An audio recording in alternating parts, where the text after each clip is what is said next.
It's a story that defies all logic, a tale so twisted that veteran Coast Guard officers still shake their heads in disbelief when they recall it. What started as the perfect retirement dream for two accomplished Australians became a nightmare that would rewrite everything we thought we knew about human psychology at sea.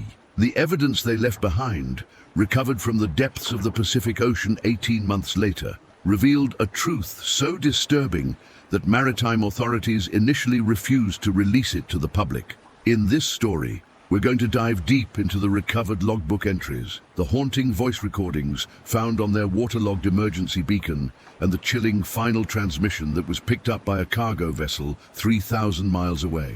We'll analyze every detail of what should have been a routine sailing passage that instead became one of the most baffling maritime mysteries of the past decade. This is more than just another sailing disaster. It's a psychological thriller that unfolds on the open ocean, a cautionary tale that every mariner needs to understand. Because what happened to David and Catherine Morrison could happen to anyone who underestimates the most dangerous enemy a sailor can face. Not the storm, not the waves, but the human mind itself when pushed beyond its breaking point. The warning signs were there from the very beginning, ignored by two people who thought their decades of experience made them invincible. They were wrong, catastrophically wrong. David Morrison was not your typical weekend sailor. At 62, the former Royal Australian Navy commander had spent 40 years understanding the sea, first as a young naval officer patrolling the waters off Darwin, then as a harbour pilot guiding massive container ships through Sydney's treacherous entrance channels. His weathered hands bore the scars of countless rope burns. His eyes held the steady gaze of a man who had faced down cyclones and emerged victorious. Catherine, 60, was equally formidable in her own right. A retired psychiatric nurse whose sharp intellect and unflappable demeanour had helped her navigate the most volatile human crises in Melbourne's busiest emergency ward for 35 years. Together, they were a formidable team. David understood weather patterns, ocean currents, and marine electronics with an expertise that had saved countless lives during his piloting career. Catherine possessed an almost supernatural ability to read people, to sense when stress was building to dangerous levels, to recognize the early warning signs of mental breakdown before they became critical. Their friends often joked that they were the perfect sailing couple. He could handle any storm the ocean threw at them. She could handle any storm that erupted between them. Their dream had been 30 years in the making. In 1994, while David was still guiding supertankers through Sydney Heads and Catherine was working night shifts at the hospital, they had purchased a worn copy of Sailing Around the World from a used bookstore in King's Cross. That book, with its faded photographs of remote Pacific atolls and pristine Caribbean anchorages, became their Bible. They would spend Sunday mornings in bed, coffee growing cold, as they traced potential routes with their fingers, marking passages and waypoints, calculating fuel stops and provisioning requirements. The photo that Catherine clipped from the book, a shot of a sleek blue-hulled yacht anchored in crystal-clear water off Bora Bora, was taped to their refrigerator for 3 decades. Every morning, as David grabbed his coffee before heading to the harbour, and Catherine prepared for another 12-hour shift at the hospital, they would see that image. It became their North Star, their motivation through decades of 16-hour workdays and carefully managed finances. Their investment in the dream was total.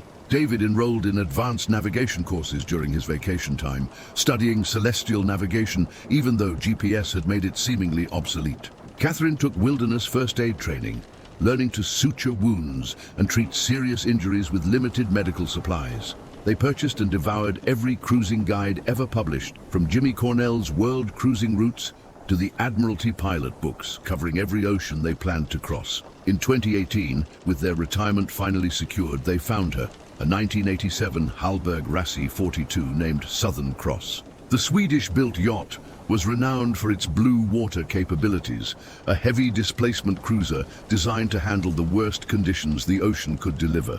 The previous owner, a Norwegian single-hander who had sailed her twice around Cape Horn, had maintained her immaculately. Her thick fiberglass hull showed barely a scratch despite decades of ocean crossings. Her stainless steel rigging gleamed like jewelry, and her Perkins diesel engine purred with mechanical perfection. But David and Catherine weren't taking any chances. They spent 18 months and nearly $60,000 transforming Southern Cross into what David called the most prepared yacht in the Southern Hemisphere. They installed redundant GPS systems, backup autopilots, and an emergency communication setup that included satellite phone, EPIRB, and SSB radio. The medical kit that Catherine assembled was worthy of a small hospital. Antibiotics, surgical instruments, even a portable defibrillator. David retrofitted the electrical system with solar panels, wind generators, and enough battery capacity to power a small house.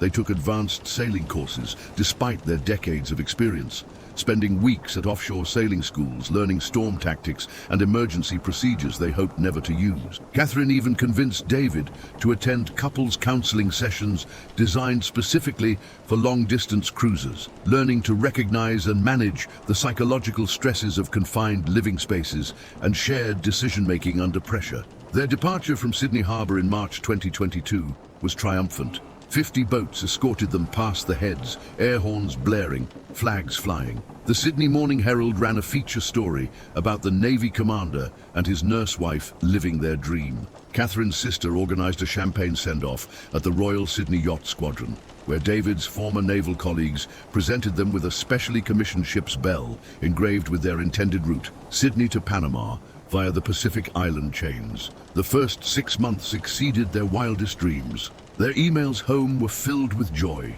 swimming with manta rays in Vanuatu, learning traditional weaving from village women in Fiji, watching David catch their first mahi-mahi in deep Pacific waters. The photos they posted on their sailing blog showed two people utterly transformed by their adventure, tanned, relaxed, radiating the contentment that comes from dreams realized. Catherine's entries from this period reveal a woman thoroughly enjoying her new life. Day 127, anchored in 30 feet of crystal clear water off Rarotonga. David caught 3 yellowfin tuna this morning. We'll be eating sashimi for days. The locals here are incredibly welcoming. Yesterday, an elderly Maori gentleman named Tane took us to his family's marae and shared stories about his grandfather's sailing adventures. I'm beginning to understand why people never return from these islands. David's logbook entries from the same period show a master mariner in his element. Position 15 to 47s, 152 to 32W.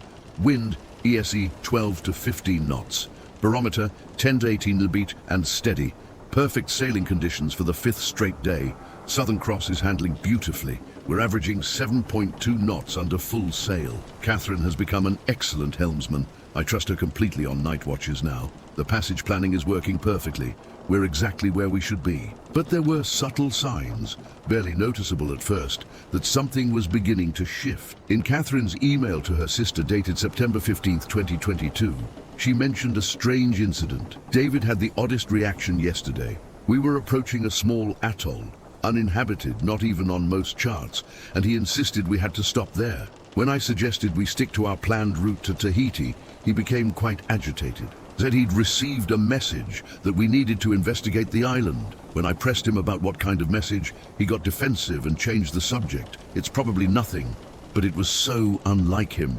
David's logbook entries from the same period show increasing preoccupation with what he termed unusual radio transmissions. September 18th, picking up strange signals on 8 MHz, not standard maritime frequencies. Catherine thinks it's atmospheric interference, but the patterns are too regular. Someone is trying to communicate. September 22nd, signals getting stronger, definitely coded, need to investigate source. Their route began to deviate from the carefully planned itinerary they had shared with family and friends. Instead of the direct path to Panama they had advertised, Southern Cross began making inexplicable detours to remote, uninhabited islands. When questioned via satellite phone by concerned relatives, Catherine's explanations became increasingly vague. "We're just exploring some areas that aren't in the guidebooks," she told her sister. "David has found some interesting historical sites." What Catherine didn't mention in those calls was that David's behavior was becoming increasingly erratic. Her private journal entries, recovered from the yacht 18 months later, paint a disturbing picture of psychological deterioration that she was initially trying to manage alone. October 3rd, David spent 4 hours today scanning radio frequencies. He's convinced that someone is broadcasting coordinates to specific locations. When I suggest we contact other cruisers on the SSB net to ask if they're hearing similar transmissions, he refuses. Says they might be monitoring standard frequencies. I'm beginning to worry about his mental state, but he seems lucid on all other topics. Navigation is still perfect, boat maintenance exemplary. Maybe it's just the isolation getting to him. October 15th, found David on deck at 3 a.m. plotting courses to islands that don't exist. When I confronted him, he showed me a chart covered in penciled coordinates and strange symbols. Claims he's been receiving navigation instructions via radio for weeks. I checked our medical kit. No signs of fever, pupils normal, blood pressure good. But something is definitely wrong. The first external confirmation that something was amiss came from the crew of Pacific Dawn, a New Zealand-registered yacht that encountered Southern Cross near the Line Islands in late October. Captain Ross Mitchell's account, given to investigators a year later, provides crucial insight into the Morrison's deteriorating condition. We spotted them anchored off a tiny, uninhabited coral cay, maybe 200 meters across. No vegetation except some stunted palms. Bloody strange place to stop. No protection from the swell, dangerous coral heads all around. When we hailed them on VHF, David responded immediately but sounded off. Kept asking if we were authorized personnel and whether we were monitoring the frequencies. Catherine came on the radio and seemed normal enough, but there was tension in her voice. We offered to anchor nearby for the night. It's traditional courtesy out there, but David insisted they needed to maintain radio silence and suggested we move on. We respected their wishes, but my wife and I agreed something wasn't right. Mitchell's wife, Sarah, added disturbing details. The strange thing was their boat. Usually, cruising yachts at anchor have a lived-in look. Laundry hanging, cockpit cushions out, maybe some fishing gear visible. Southern Cross looked clinical. Everything was battened down tight, like they were preparing for heavy weather in dead calm conditions. And Catherine kept looking over her shoulder at David when she thought we couldn't see her. Catherine's journal entries from this period reveal her growing desperation as she tried to understand and manage David's psychological decline. November 2nd, David now spends 12 to 14 hours per day on radio watch. He's created an elaborate chart covered in symbols that he claims represent transmission patterns. When I ask him to explain the system, he becomes suspicious and accusatory. Yesterday, he asked if I was reporting our position to hostile forces, and I assured him I wasn't even using the satellite phone anymore, but he demanded to inspect it anyway. Found it dismantled on the nav station this morning. We now have no way to communicate with the outside world, except the SSB radio, which he controls completely. November 8th, situation deteriorating rapidly. David has convinced himself that we're being followed by surveillance vessels that are somehow invisible to radar and visual observation. He insists on changing course every few hours to lose our tail. Our position is now completely different from our filed float plan. If something happens to us, no one will know where to look. I've tried to reason with him, but any challenge to his intelligence reports triggers explosive anger. This morning he accused me of being a security risk because I suggested we head toward more populated waters. Indeed, the breaking point came on November 15th, 2022, during what should have been a routine passage between two uninhabited atolls in the Central Pacific. Catherine's journal entry from that night, written in increasingly shaky handwriting, captures the moment their dream cruise became a nightmare. David woke me at 2300, claiming he'd decoded an urgent message ordering us to investigate suspicious activity at coordinates he'd written on a scrap of paper. The location was 200 miles south of our position, in open ocean with no land for hundreds of miles in any direction. When I questioned the logic of sailing to empty ocean to investigate suspicious activity, he became enraged, accused me of being compromised by enemy agents, and demanded I prove my loyalty by agreeing to the course change immediately. I made the mistake of suggesting we use the satellite phone to call for medical advice. David went completely over the edge, started screaming about maintaining operational security and following orders from command. He grabbed the emergency EPIRB and threatened to throw it overboard if I didn't agree to his plan immediately. I've never seen him like this. His eyes looked completely different, not David anymore, but someone else wearing his face. I agreed to the course change to calm him down, but I'm terrified. We're now sailing toward the middle of nowhere, hundreds of miles from any shipping lanes, with a man who no longer recognizes reality. Our fuel is running low. Food supplies are adequate for maybe 2 more weeks, and our water maker has been acting up. I've considered trying to overpower him and take control of the boat, but he's still physically strong and has started carrying the flare gun everywhere. I don't know what to do. The final series of logbook entries, written in David's increasingly erratic handwriting, provide a chilling window into a mind completely divorced from reality. November 18th, reach target coordinates as ordered. No visual contact with suspect vessels, but clearly under surveillance. Catherine, exhibiting signs of compromise, questioning direct orders, attempting unauthorized communications, may need to implement security protocols. November 20th, radio traffic confirms hostile forces closing on our position. Must maintain emission control until extraction team arrives. Catherine's behavior increasingly suspicious. Found her trying to activate emergency beacon. Beacon secured in locked cabin. She claims she was just checking the battery, but operational security cannot be compromised. November 23rd, under direct attack. Hull taking impacts from unknown weapons system. Catherine refuses to acknowledge hostile contact. May be suffering from acoustic trauma or deliberate disorientation. Preparing to abandon ship. Extraction team should be at these coordinates within 24 hours. What David was interpreting as impacts from unknown weapons were actually the normal sounds of a yacht at sea, the creak of rigging under load, the slap of waves against the hull, the working of the boat in a moderate swell. But in his deteriorating mental state, every sound had become evidence of attack, every shadow on the water a hostile vessel, every bird overhead a reconnaissance aircraft. Catherine's final journal entry, dated November 24th, reveals her desperate situation. David is completely gone now. He's barricaded himself in the forward cabin with our emergency supplies and the flare gun. Claims we're under attack by enemy submarines and that I'm either a hostile agent or suffering from psychological warfare effects. He's demanding I follow emergency protocols and abandon ship immediately. The life raft is deployed on deck, but we're 800 miles from the nearest land in perfect weather conditions. There's no reason to abandon Southern Cross except David's delusions. I've tried everything I learned in my psychiatric training. Spoke calmly, avoided challenging his delusions directly, tried to redirect his focus to practical tasks. Nothing works. He's created a complete alternate reality where we're naval personnel on a classified mission under enemy attack. In his mind, I'm either a traitor or a casualty of psychological warfare. The worst part is that under the delusions, he's still competent. His navigation is accurate, his seamanship is flawless, and his weather analysis is spot on.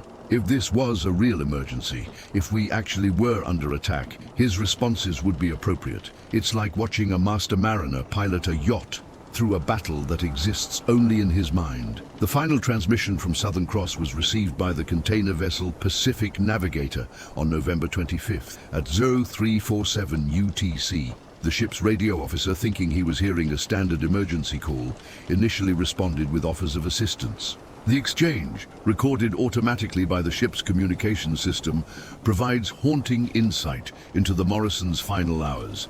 David's voice, steady and professional, despite the content. Any station, this is sailing vessel Southern Cross. We are abandoning ship at position 12 degrees 18 minutes south, 152 degrees 41 minutes west, after taking hostile fire. 2 souls on board transferring to life raft. Request immediate extraction by friendly forces. Repeat, we are abandoning ship after hostile attack. Pacific Navigator's radio officer. Southern Cross, this is Pacific Navigator. We show no vessels in your vicinity. What is the nature of your emergency? Are you taking on water? Do you require medical assistance? David. Pacific Navigator, we cannot discuss operational details on open frequencies. Enemy forces monitoring all channels. Proceeding with evacuation protocols as ordered. Life raft deployed. Emergency supplies secured. Catherine has been affected by psychological warfare, but is ambulatory. Catherine's voice in the background, strained but rational. Pacific Navigator, this is Catherine Morrison aboard Southern Cross. We are not under attack. My husband is experiencing a psychological emergency. Our position is correct, but we do not require evacuation. The yacht is not in distress. Please contact medical authorities in Australia. We need psychiatric evacuation, not rescue from hostile forces. David's voice becoming agitated. Catherine is compromised. Do not acknowledge unauthorized transmissions. Pacific Navigator, we are proceeding with evacuation. Estimated time in life raft 48 hours until extraction. Pacific Navigator, Southern Cross, we are altering course to your position. ETA 6 hours. Please remain with your vessel if it is not in immediate danger. We have medical personnel on board who can assist with any emergency. David, negative. Pacific Navigator, cannot delay evacuation. Enemy forces triangulating on our transmissions. Going to silent running now. See you on the other side. The transmission ended abruptly. Pacific Navigator altered course immediately and reached the coordinates 6 hours later, but found only empty ocean. The crew conducted a thorough visual search covering 50 square miles around the reported position, but found no trace of Southern Cross, life raft, or survivors. The investigation that followed would consume maritime authorities for 18 months. The initial assumption was standard yacht disappearance, sudden structural failure, catastrophic collision, or extreme weather event. But the timing bothered investigators. Weather conditions in the area had been ideal for days. No other vessels reported distress. Satellite imagery showed no storm systems within 1,000 miles of Southern Cross's last known position. The breakthrough came in May 2024, when a Filipino fishing vessel working the deep waters off Palau snagged their nets on an underwater obstruction.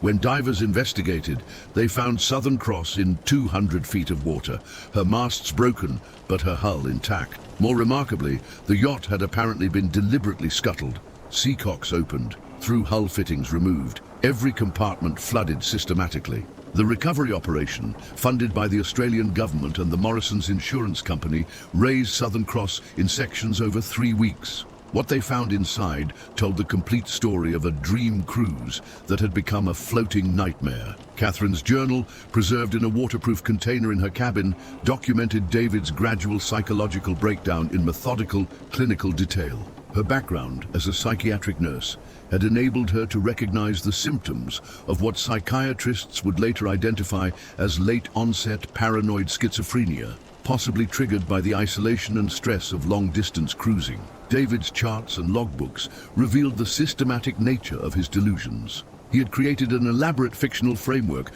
where he and Catherine were undercover naval intelligence officers conducting surveillance operations in the Pacific. Radio transmissions from commercial aircraft, fishing vessels, and other cruisers had been interpreted as coded military communications. Weather reports became intelligence briefings. Routine boat maintenance became preparation for clandestine operations.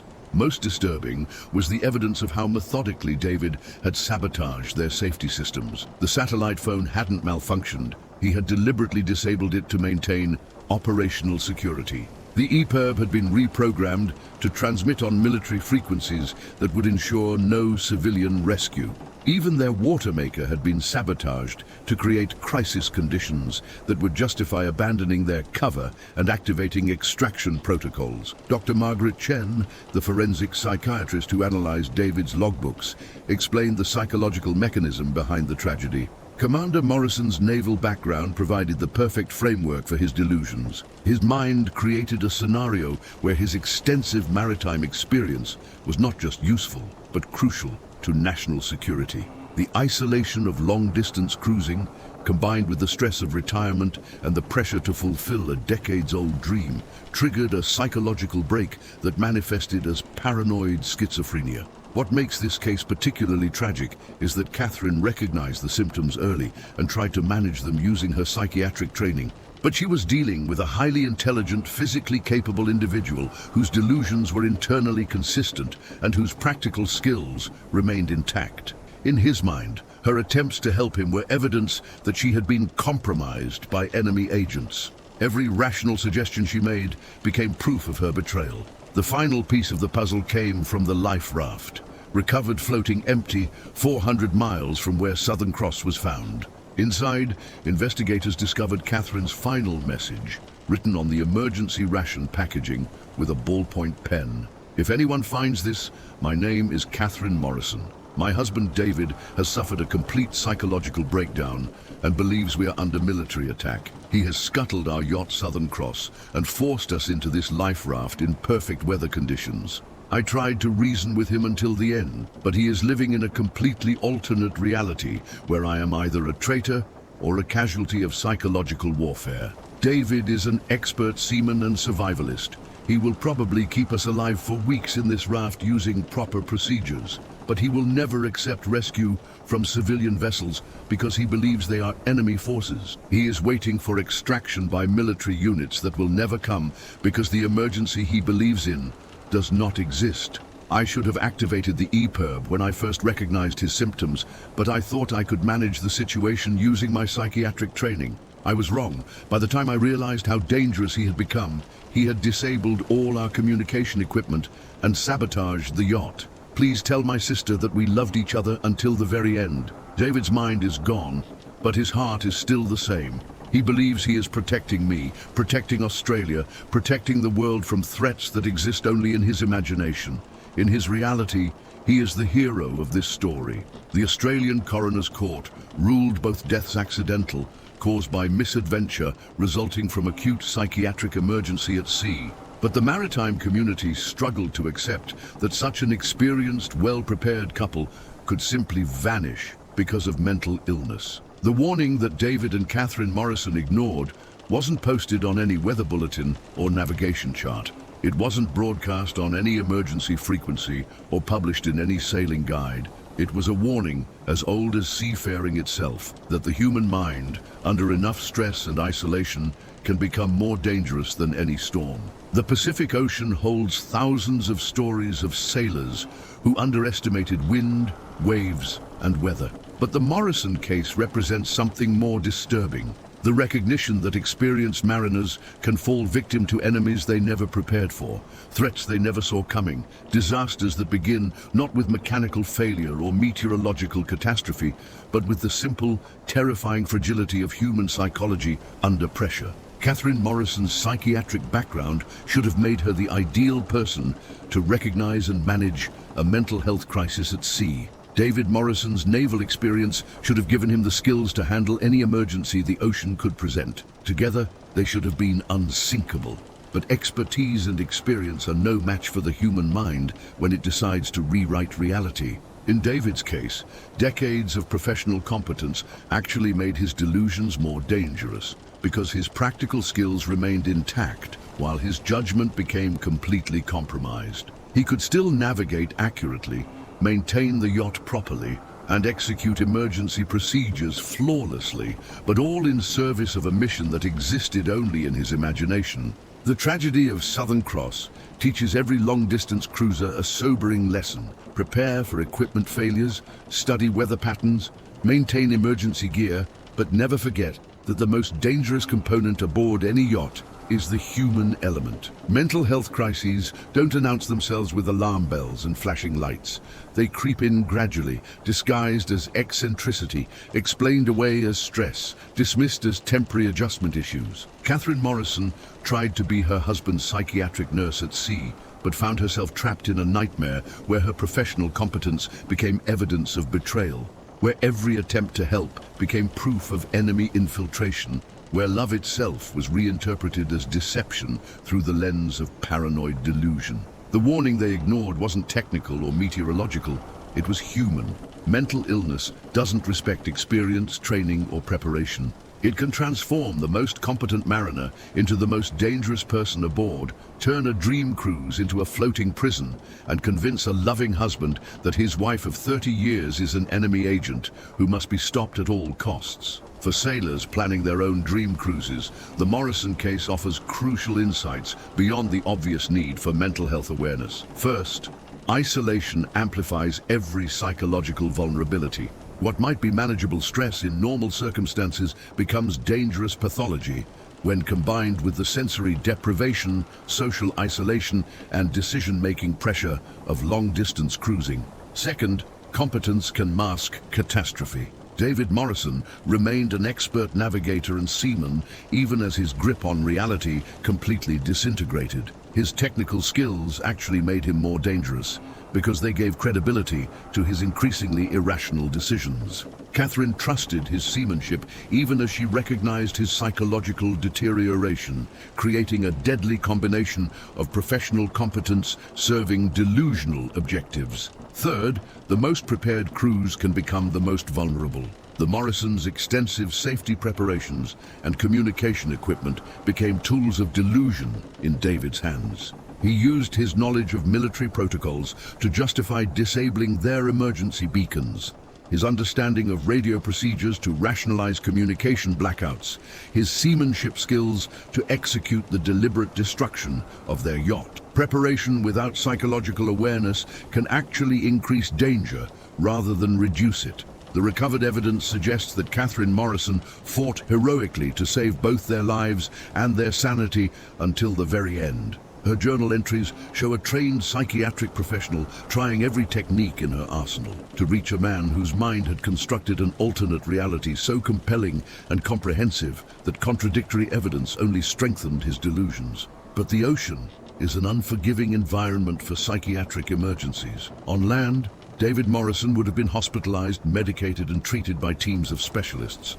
At sea, Catherine faced the impossible task of single-handedly managing a strong, intelligent, skilled individual whose psychotic break manifested as military paranoia and whose professional competence made his delusions appear rational to casual observers. The final irony of the Morrison case is that David's delusions were internally consistent and practically sound. If they had actually been undercover naval officers conducting surveillance operations, if hostile forces had actually been monitoring their communications, if enemy submarines had actually been attacking their yacht, then every decision David made would have been tactically correct. His error wasn't in judgment or seamanship, it was in the fundamental assumption that the emergency he was responding to actually existed. This is what makes psychological emergencies at sea so particularly dangerous. Unlike mechanical failures or weather emergencies, where the threat is external and objectively verifiable, mental health crises create internal threats that feel absolutely real to the affected individual.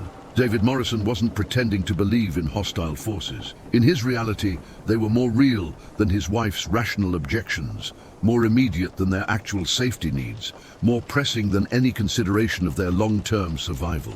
Maritime safety training teaches sailors to prepare for engine failures, rigging damage, medical emergencies, and extreme weather. But it rarely addresses the possibility that the most experienced crew member might become the greatest threat to the yacht's safety, that the most trusted navigator might chart courses to locations that exist only in delusion, that the most competent sailor might systematically sabotage the very systems designed to keep everyone alive. The Morrison case forces the cruising community to confront an uncomfortable truth, that mental health screening might be as important as safety equipment inspections, that psychological preparation might be as crucial as meteorological planning, that the most dangerous storms are sometimes the ones that rage inside human minds rather than across ocean surfaces. For Catherine Morrison, the tragedy was compounded by her professional inability to abandon hope. As a psychiatric nurse, she had seen patients recover from conditions far worse than David's apparent paranoid episode. She had managed violent psychotics, suicidal depressives, and delusional patients of every description. Her training told her that with proper medication and controlled environment, David's condition was treatable. But the ocean provides neither controlled environments nor psychiatric medications. Catherine found herself trying to conduct wilderness psychiatry aboard a moving platform hundreds of miles from any professional help, dealing with a patient who was stronger than her, more familiar with the boat's systems, and convinced that she represented a mortal threat to national security. Her final journal entries reveal the agonizing decision between abandoning ship to trigger a rescue that David would interpret as enemy capture, or staying aboard in hopes of riding out his psychological storm until she could somehow restore his connection to reality. She chose love over safety, professional responsibility over personal survival, and it cost them both their lives. The investigation revealed that Catherine had several opportunities to trigger rescue operations that might have saved them both. The satellite phone was functional for weeks before David disabled it. Other cruisers had offered assistance that she could have accepted. The SSB radio remained operational long enough for her to have contacted maritime authorities and requested psychiatric evacuation. But every decision she made was filtered through her professional training and personal love for the man David had been for 40 years of marriage. She couldn't bring herself to treat her husband as a dangerous psychiatric patient until his condition had progressed beyond the point where intervention was possible. By the time she recognized that her nursing skills were insufficient to manage his military delusions, he had gained complete control of their situation and eliminated every option for external help. The Southern Cross case has become required study material in several maritime psychiatry courses now offered to long-distance cruisers. Dr. Chen, who analyzed the recovered evidence, has developed protocols for recognizing and managing psychological emergencies at sea that emphasize early intervention and decisive action over attempts to ride out mental health crises in isolation. The key lesson, Dr. Chen explains, is that psychological emergencies at sea require external intervention much earlier than similar crises on land. The isolation, confinement, and absence of professional resources mean that what might be manageable with proper support becomes fatal without it. The moment a crew member shows signs of disconnection from reality, the response should be immediate communication with shore-based authorities and urgent consideration of evacuation, regardless of weather conditions or other factors. But the Morrison case also highlights the difficulty of implementing such protocols with experienced, competent sailors who retain most of their practical skills even as their judgment becomes compromised. David Morrison never appeared crazy in the traditional sense. His navigation remained accurate, his seamanship stayed excellent, and his emergency procedures were textbook perfect. His delusions were sophisticated enough to fool casual observers and consistent enough to resist simple contradictions.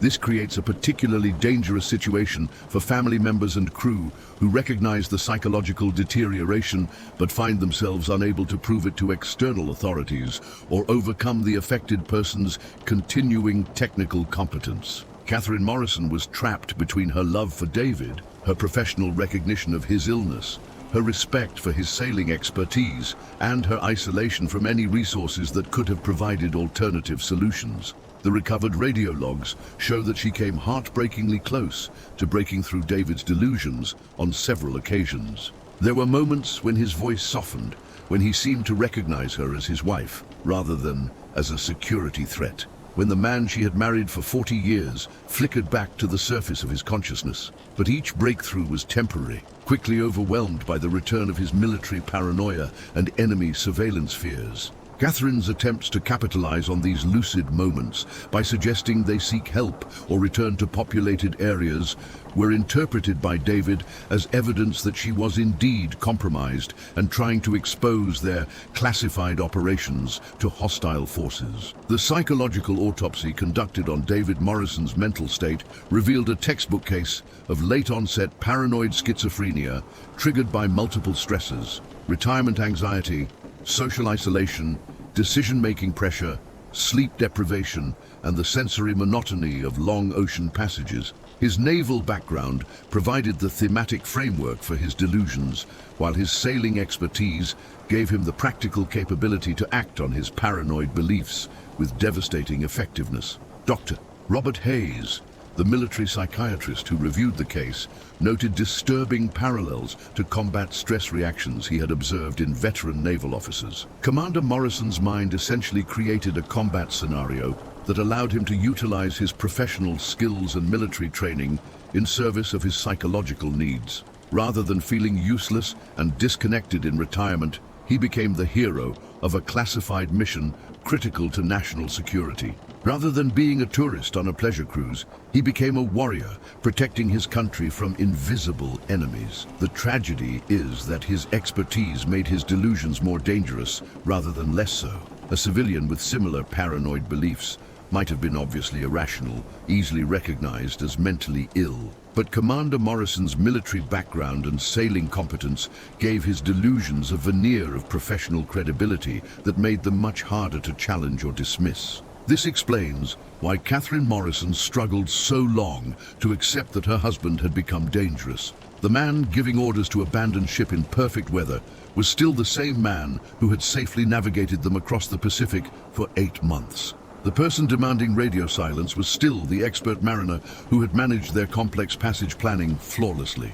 The individual claiming they were under attack was still the former naval officer whose weather analysis and seamanship had kept them safe through several actual storms. Catherine's psychiatric training had taught her to separate the illness from the person, to understand that mental health crises didn't negate someone's fundamental competence or character. But at sea, that professional compassion became a fatal liability. She couldn't bring herself to treat David as an imminent threat until his condition had progressed beyond the point where her intervention could be effective. The final weeks aboard Southern Cross became a psychological chess match between Catherine's professional skills and David's military delusions, played out in the confines of a 42-foot yacht hundreds of miles from any help. Catherine tried every therapeutic technique she knew: reality orientation, gentle confrontation, redirection, environmental modification.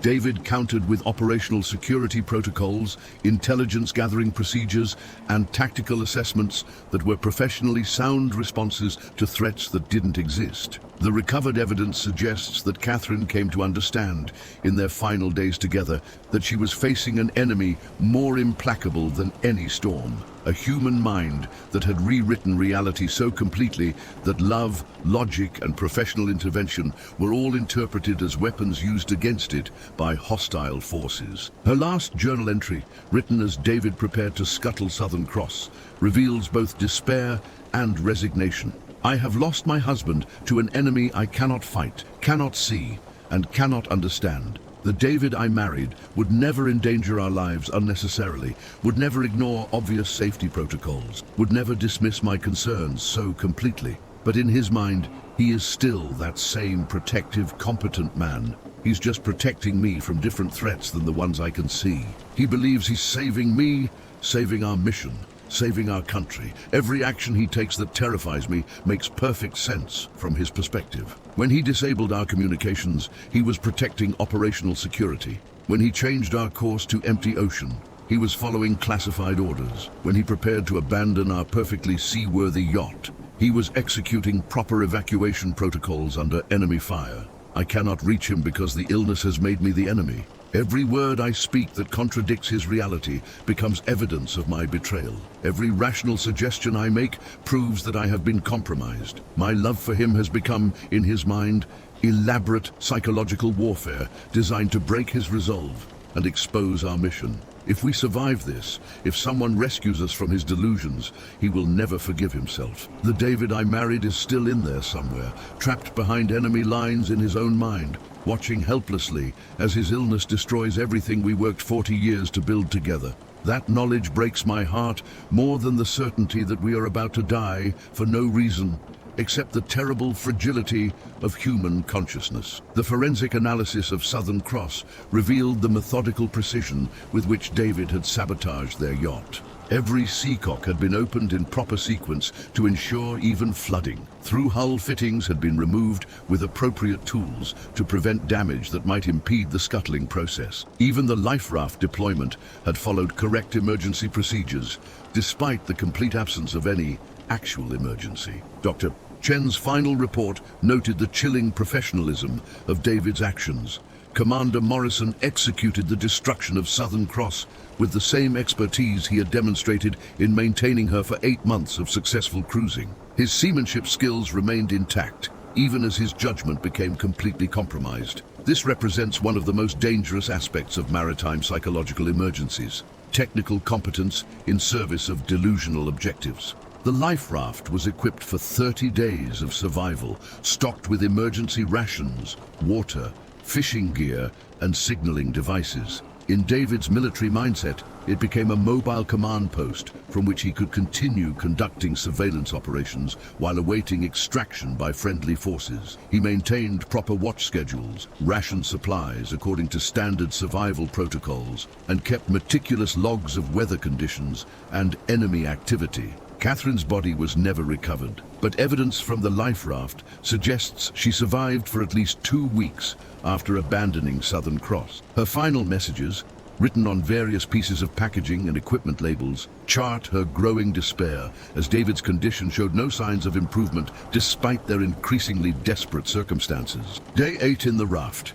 David maintains we are still on a classified mission and that rescue vessels approaching our position are enemy forces to be avoided. Yesterday he fired flares at a cargo ship that altered course to investigate our position. When I begged him to signal for rescue, he explained that the ship was clearly a hostile reconnaissance vessel and that our survival depended on remaining undetected. Day 12. Food and water running critically low. David refuses to activate the EPIRB because it would compromise operational security. He has convinced himself that our rations are being supplemented by supply drops from support aircraft, actually seabirds that he interprets as delivering coded messages along with imaginary food packages. When I point out that our supplies are diminishing, he explains that I must be hoarding resources due to psychological warfare effects. Day 15. I no longer have the strength to argue with David's delusion. Part of me understands now why families sometimes enable mentally ill relatives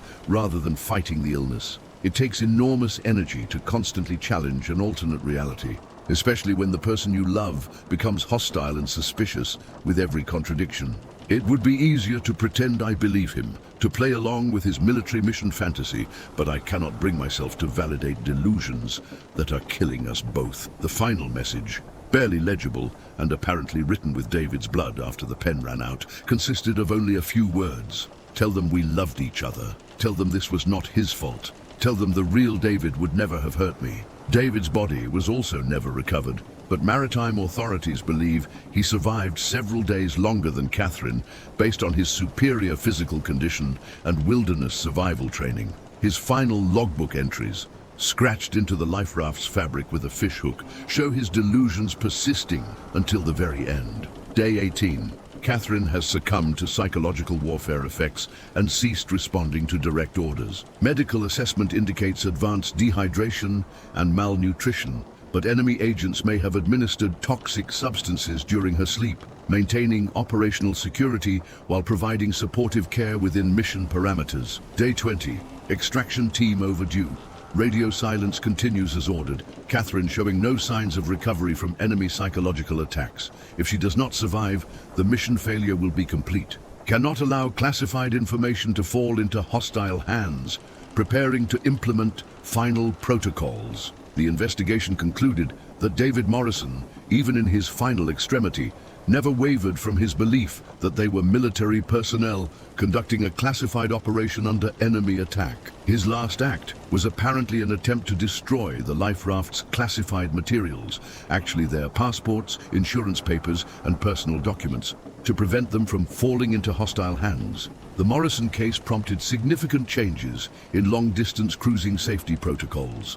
The Australian Maritime Safety Authority now requires all cruising permits to include mental health screening and emergency psychiatric protocols. Many cruising rallies have added psychological counselors to their support staff, and several yacht clubs offer pre-departure counseling sessions focused on recognizing and managing mental health crises at sea. Dr. Sarah Williams, a maritime psychologist who helped develop the new protocols, explains their importance. The Morrison tragedy taught us that traditional safety equipment, EPIRBs, life rafts, radio systems, can become dangerous when operated by someone whose judgment has been compromised by mental illness.